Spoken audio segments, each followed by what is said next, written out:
Okay, so welcome back, everybody. So if I can just get everyone's attention, if I can also find my clicker. So just to get everyone's attention, we have with us right now, can you, Parajita and Volko, can you see the slides? I can. Excellent. Yes. Wonderful. Well, we are very lucky, guys, we're very lucky to have with us today Volko Ruhnke. Volko, just so you get a sense of where we are today, we just put the students into groups and they're getting ready to start designing rigid creech fields for the remainder of this course, which is about 6 or 7 weeks. And so I thought this would be a perfect time for you to come in. And let me just introduce you to the class. Volko is a retired US CIA agent, or analyst rather, and a hobby war gamer since childhood. He's a published designer of numerous titles for the California-based GMT game publisher. Prior to his career at the CIA, he worked for a contractor performing analytic gaming for the US Army and then in the Department of the Army. At the CIA, he covered a wide range of accounts across 3 decades, including military and terrorist threats, senior policy support, and analytic tradecraft and instruction. In and beyond the CIA, he sought to expand the use of tabletop games for training and research.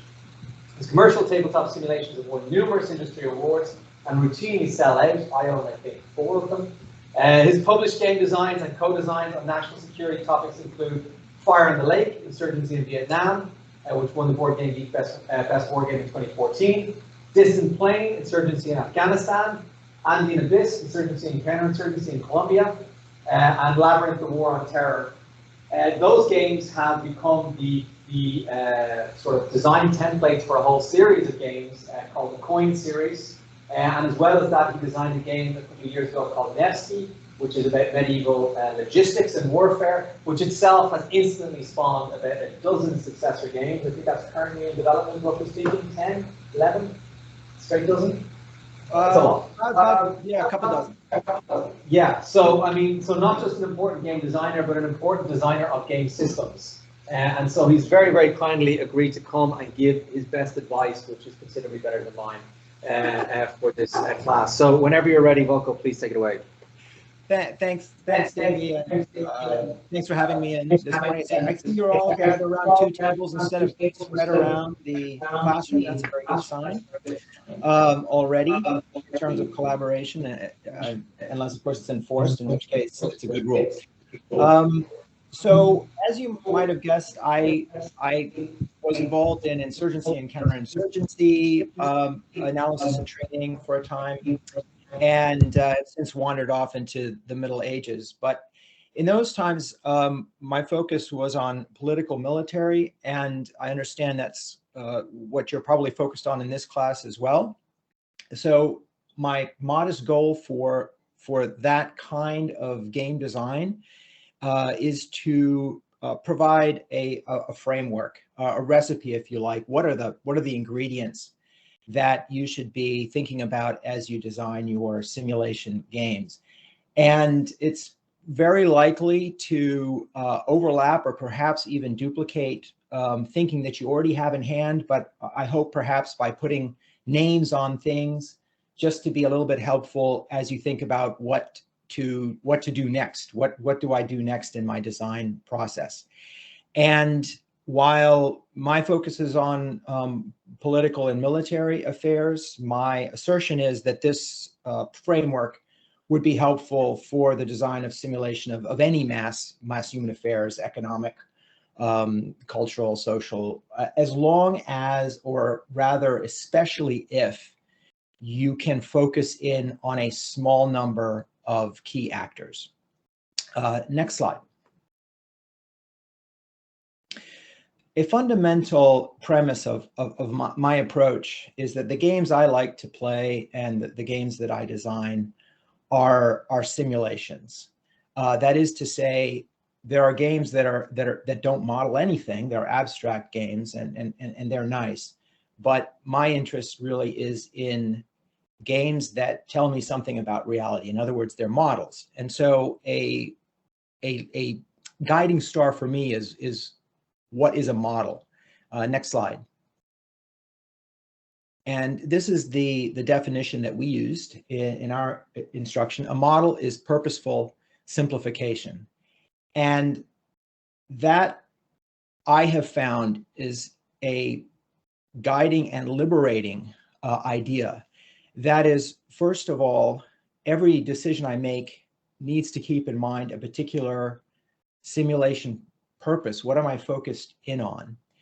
And as long as I maintain that focus, I can freely acknowledge and even embrace that by definition, my game is a simplification. And that becomes very important in crafting a tabletop simulation that is accessible and therefore useful for experiments, for understanding, or for entertainment. And if we, apply that in a slightly more specific way to something like counterinsurgency, we see that we are trying to scope, to bound an inherently massively complex system by zeroing in on something, in this case, actors, factors, environment, and so forth, and then to sharply simplify that, but in a purposeful way to make it accessible. Next slide. Backing away from board games specifically, and even games, the idea is that there are many media for modeling complex affairs, and they have sort of Consumer Reports style, they all have strengths and weaknesses.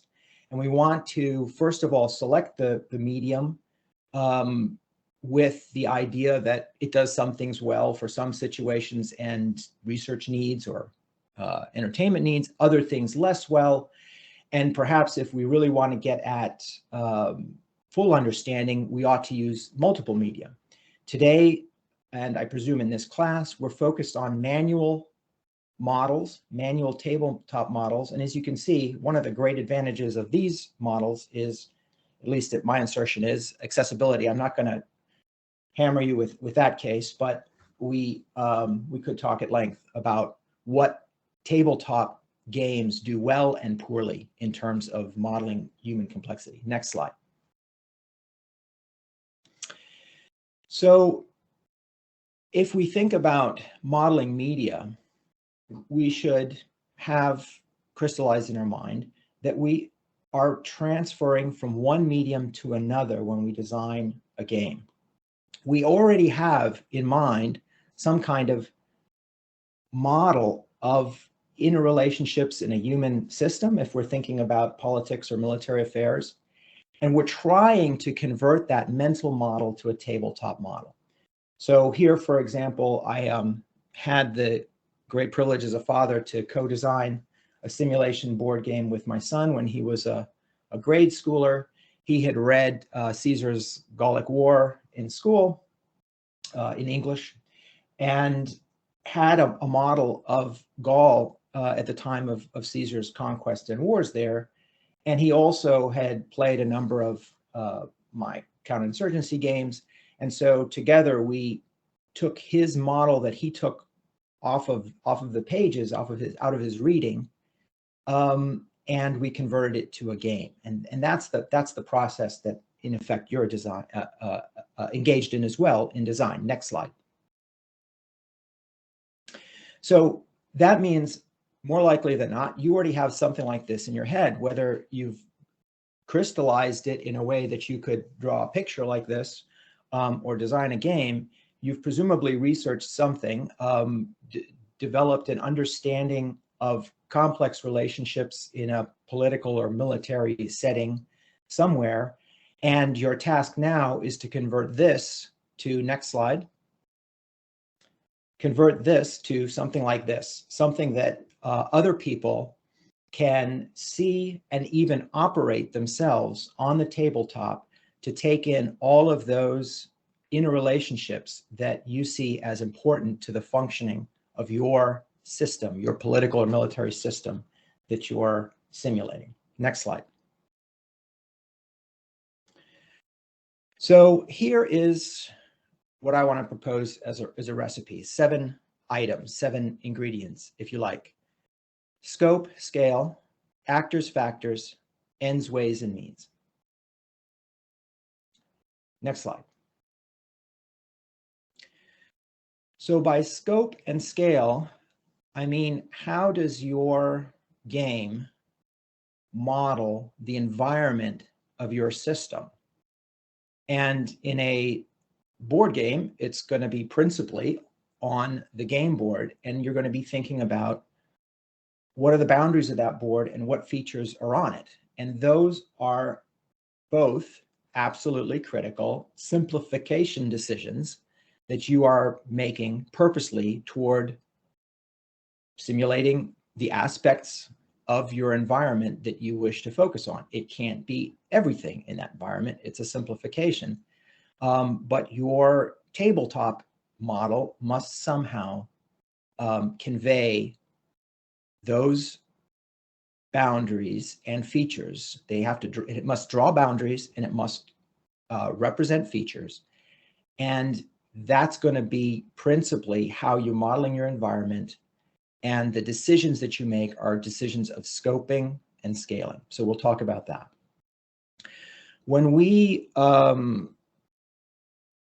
to our analysts about the nature of complexity in human affairs, complex adaptive systems, complexity in the mathematical sense, the little nickname that we had for that way of thinking was actors and factors.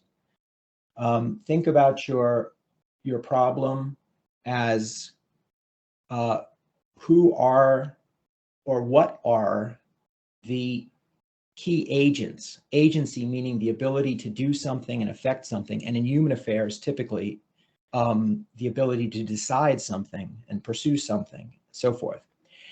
And these two aspects, actors and factors, translate rather well in tabletop gaming to players and events. And an important decision that you probably will be making is who are the key agents, who are the key actors, probably human actors in your system.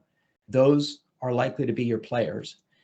And then there's a lot of other stuff. There are other agents. They might be human, they might be external, but they're somehow acting on your key human actors, and very often they're ephemeral. They're things that happen a bit here and there. They might or might not come into play. And these sorts of factors in your system translate in board games well to what I'll just call briefly events, something you might put in a card or a small rule. So we'll talk about that, actors and factors. And finally, ends, ways, and means.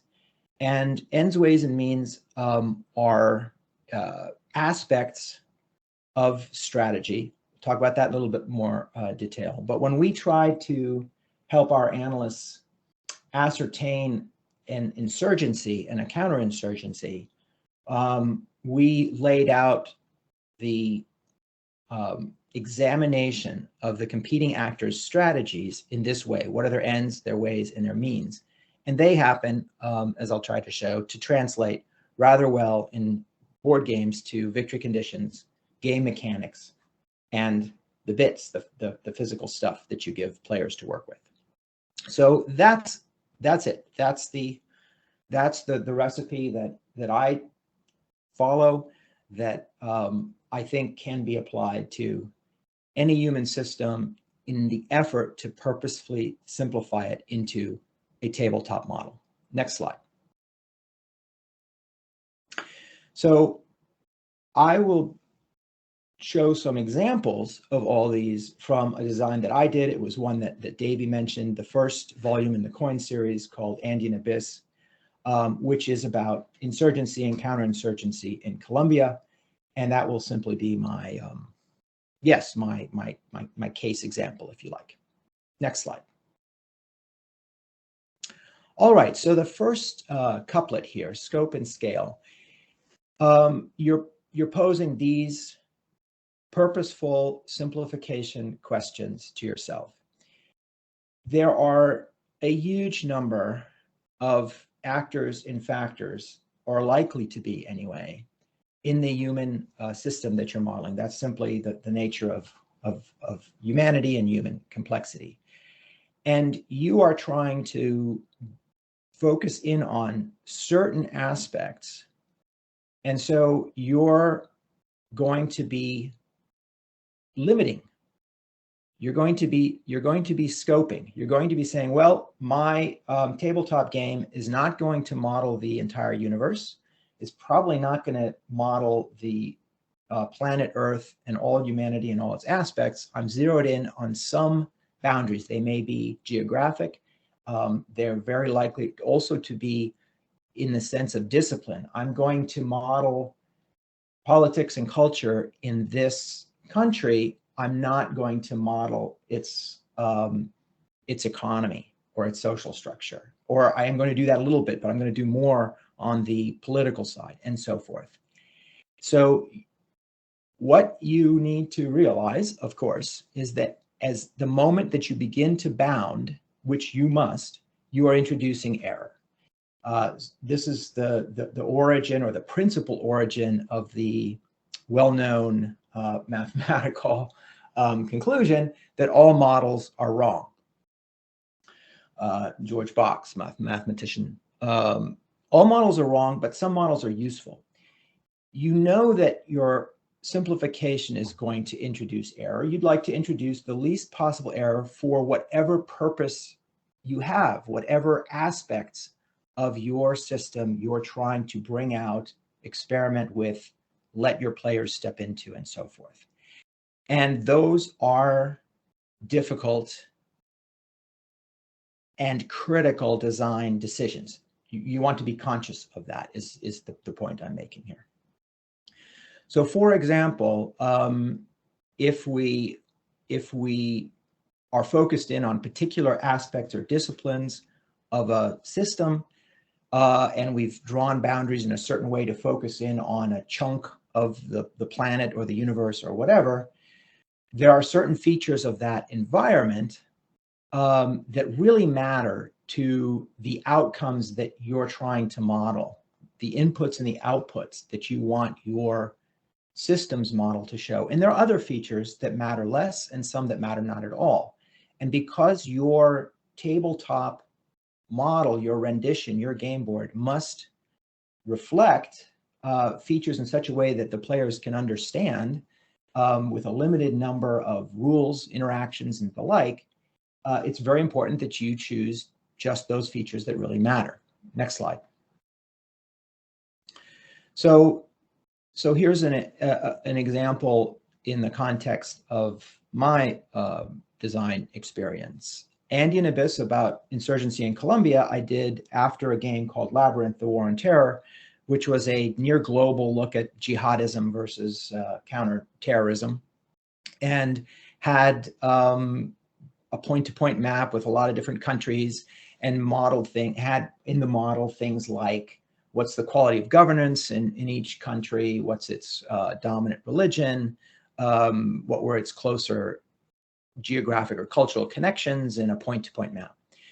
When I went to focusing on insurgency and counterinsurgency at the national level, a bit zeroed in, is pretty easy bounding choice. I need to show a map of whatever country I'm modeling, probably has the whole country or most of it on it, maybe a few adjacent areas where insurgents are hanging out or gaining some assistance or sanctuary. And so pretty clear and purposeful bounding, sort of an easy example. And in the commercial sense, it's actually helpful to me in that bounding decision that not only do I need to think about, well, how much table space is any player, a group going to have to put my game board down, but there are actually standard, US game board sizes based on 8.5 by 11 inches. 6 of those panels make or 8 of those panels rather make a 22 by 34 inch board. That's a standard single board size from the publisher that I use, GMT Games.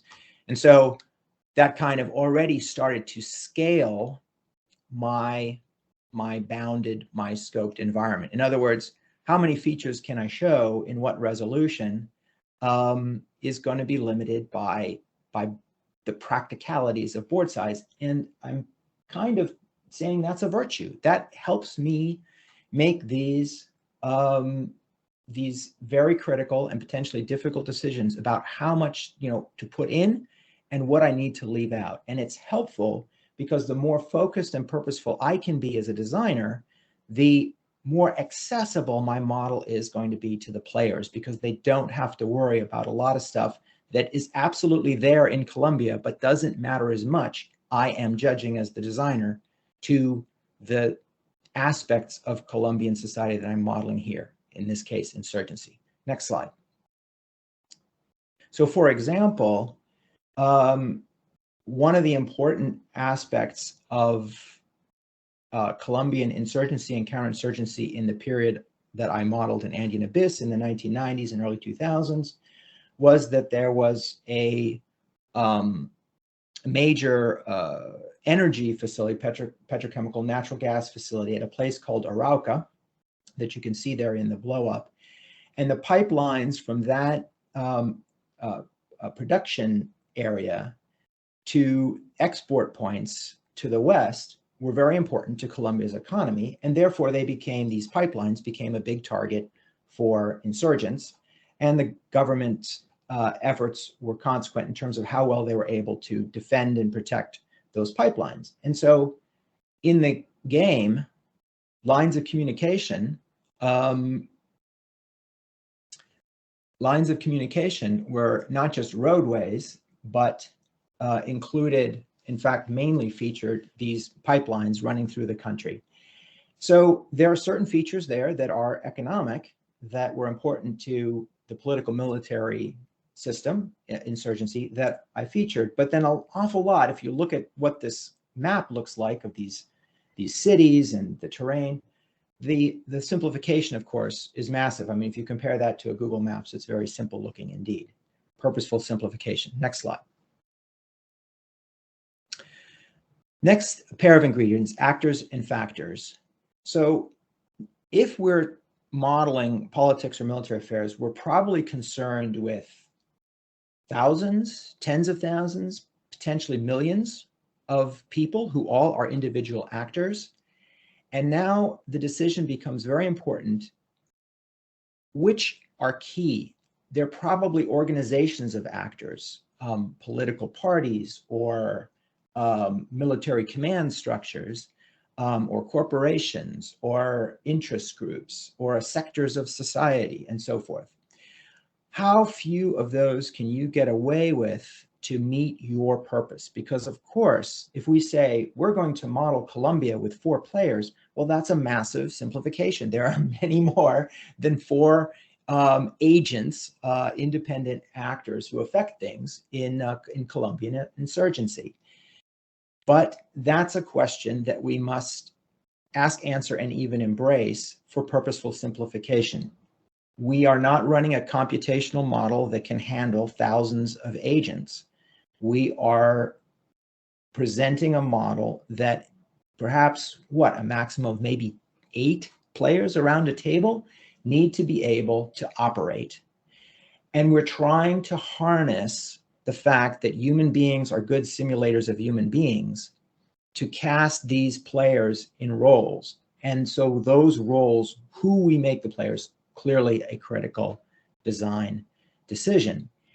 And then we need to realize that we can bring in many other agents, factors.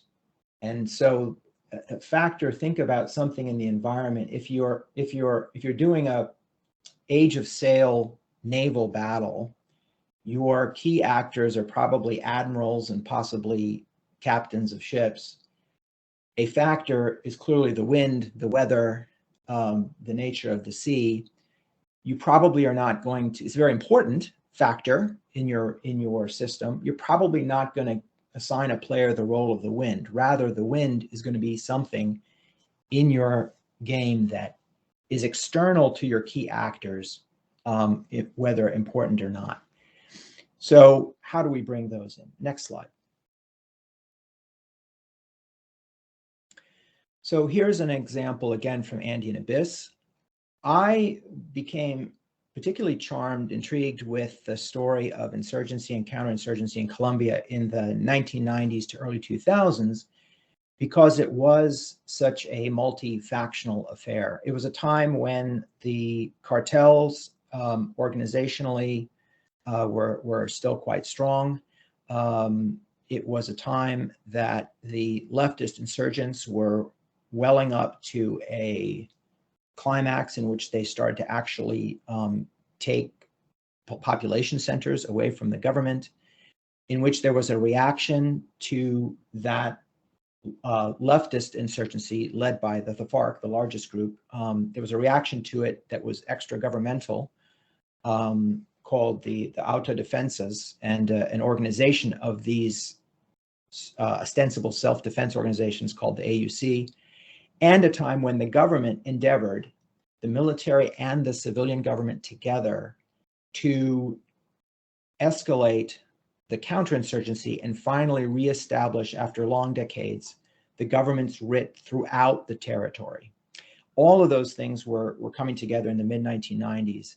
And there were many more actors. For example, on the leftist insurgent side, the FARC was just the largest group. There was also the ELN and a few others.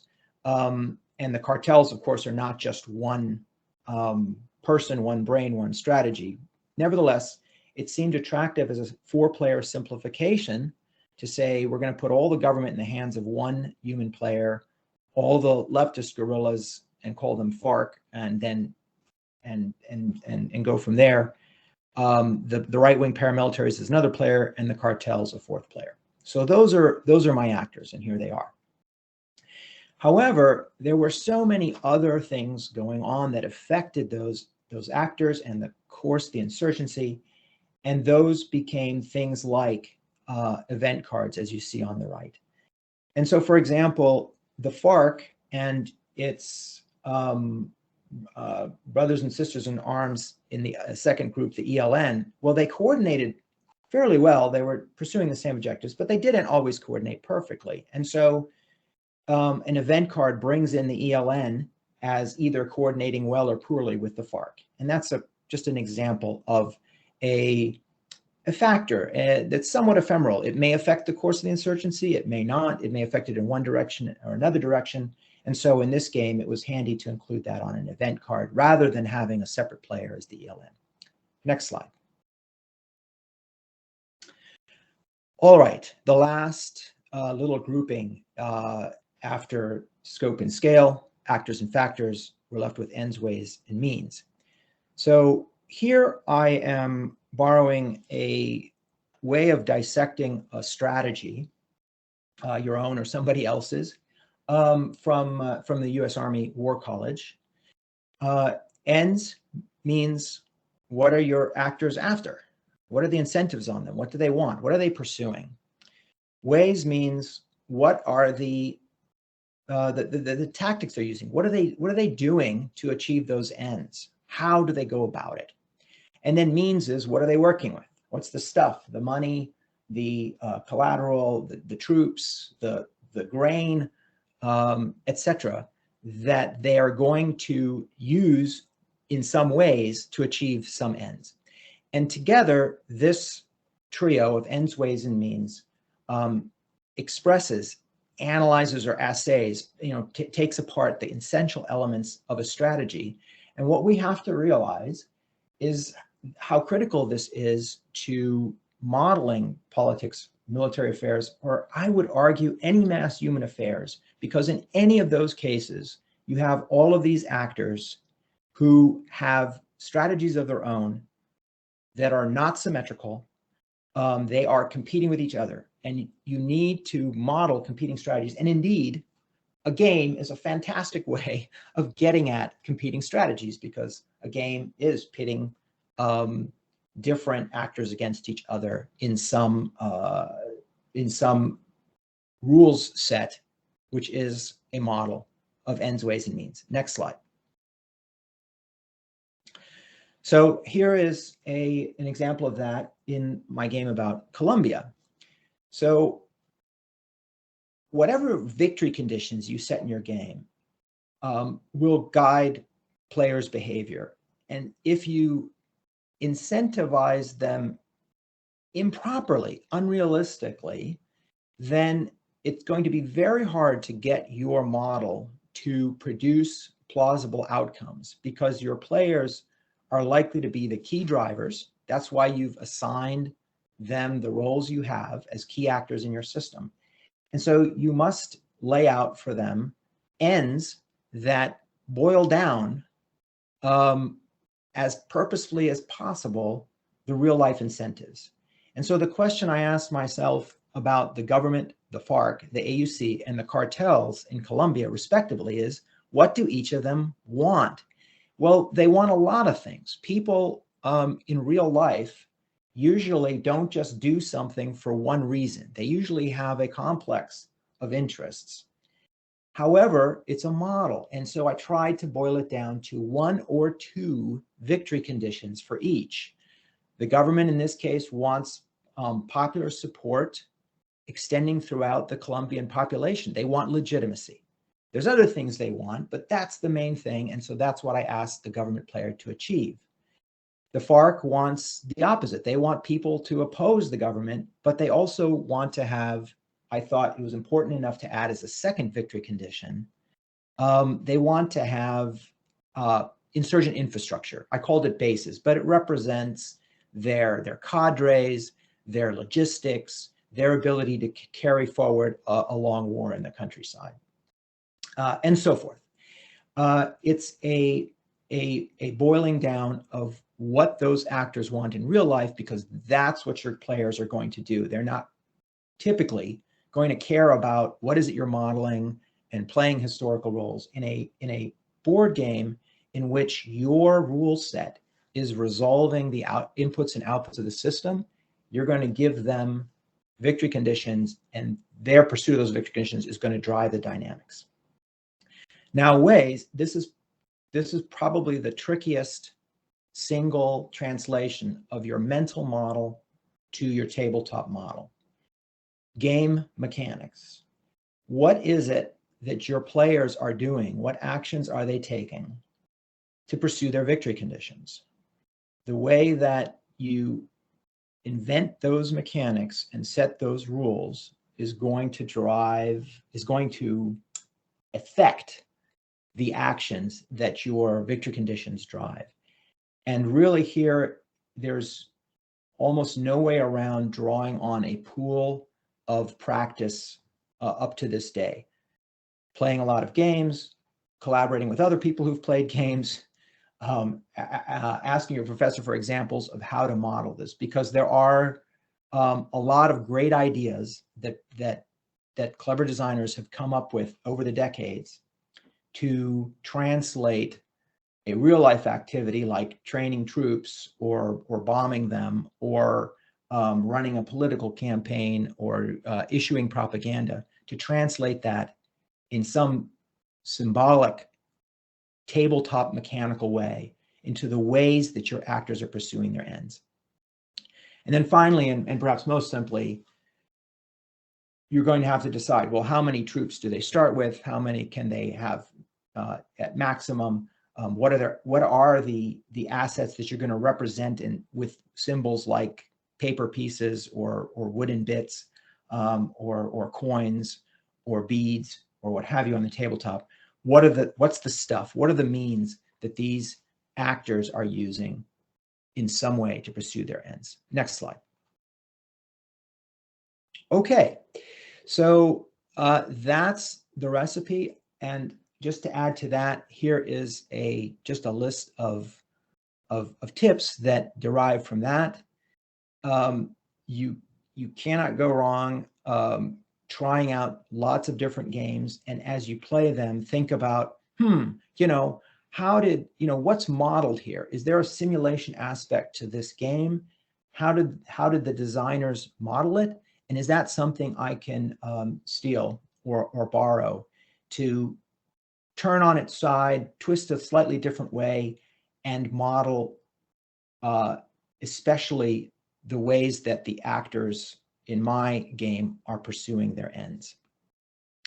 Possibly helpful tip if you find that it's difficult to conceptualize ends, ways, and means in board game in the board game medium, it might be helpful as a bridge to just draw a picture, arrows, actors and factors, this affects that, kind of a, just sketch it with a pen on a pad, if you like, and see if that helps crystallize the model that you have in your head, and also to help simplify it, to get it from many, many different aspects, all interacting on each other, complexity, like that famous Afghanistan counterinsurgency loopy diagram that I showed earlier, to get it from that to how are 4 or 6 or 2 human players around a table interacting, what are they allowed to do,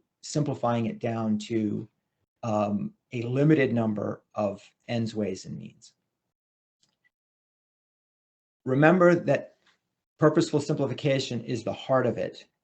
So you're not trying to build as detailed a exposition of your mental model as you can. You're trying really to do the opposite. You're trying to zero in on as simple a model that achieves your purpose. And that means the critical decisions really are, what do you leave out? What can you take out? Can you streamline this to zero in such a way that is more illuminating because of its simplicity, rather than just comprehensive for the sake of being comprehensive? And then finally, as you go, realize that, unless you're the Mozart of board game design, you're going to be beating on your thing with whatever time and energy and feedback you have available. Keep streamlining, keep trying different things. You can always go back. Nothing's destroyed forever in board game design. Try something new, experiment, see if it works. The published state of my games are very much the result of playtesting, development, experiments, somebody saying, well, why don't you do it this way? And me saying, oh, yeah, well, yes, let's try that. Next slide. So that's what I have today. I hope I haven't spoken too long and left some time for any comments, questions, or reactions. I'm eager to hear them.